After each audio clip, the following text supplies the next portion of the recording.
How you doing, guys? This is Eric from RuleTheWasteland.com, secretoftheinternet.com.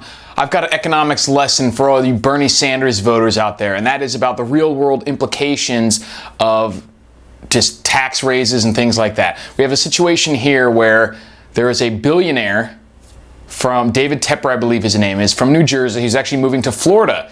Now, New Jersey has like 6th or 8th highest, I think it's the 6th highest state income tax in the nation, which is like a 8 or 9%, I think it's 8 something percent just for your state income tax on top of your federal income taxes.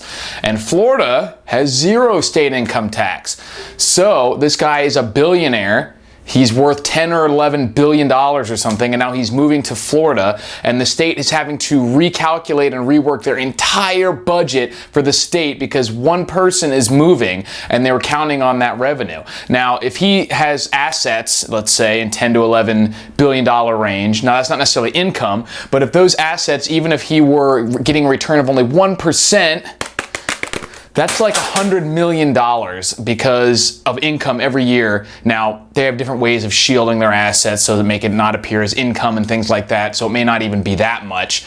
But it's a lot of money. It's going to be millions and millions of dollars that the state is now losing just because one dude decided to move.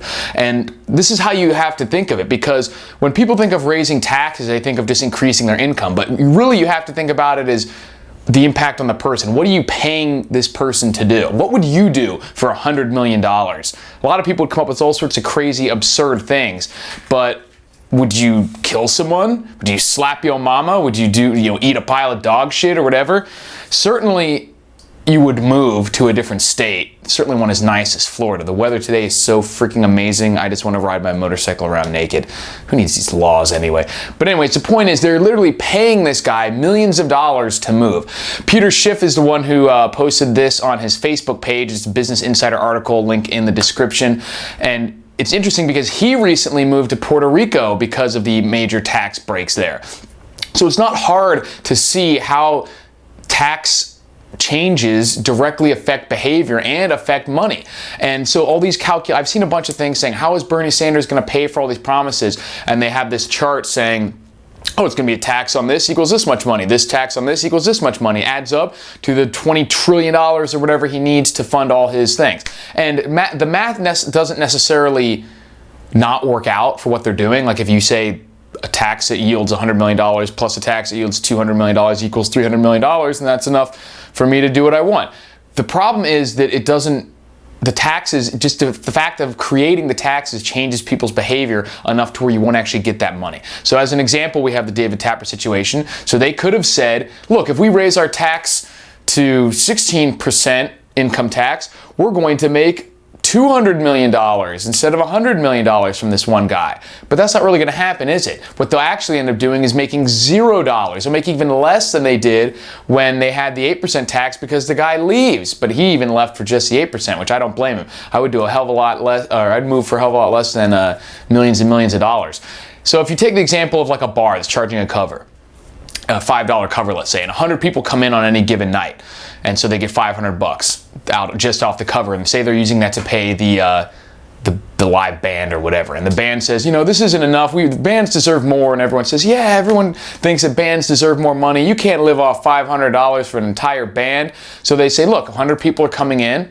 We'll just make our cover $20 per person. With 100 people, that's $2,000. You can certainly live off that. And everyone says, yeah, that's great. Of course the band can live off $2,000, but is that what's going to happen? Are they going to have $2,000 now that they can give the band? Or are people maybe not going to go to this club where there's a $20 cover?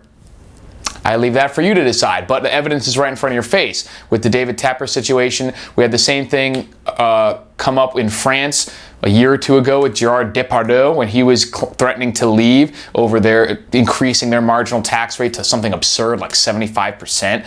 And I don't think he ever did leave because I think they backed off, and it wasn't just because of him. There were other people that agreed with him, but they were paying him to leave, and right now they paid David Tepper to leave, and they paid Peter Schiff to move to Puerto Rico.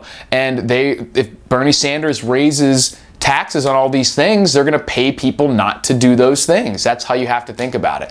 And this goes right into the whole minimum wage thing that just came up recently with California and New York moving to increase their minimum wage, their state minimum wage to $15 an hour by 2022 or something along those lines, is don't think of it as how much you're paying these people to work an hour. Think of what you're paying the businesses not to do. You're paying them to not hire people because they save money by not hiring people, or you're paying them to use a robot instead of someone who's going to stand at the counter.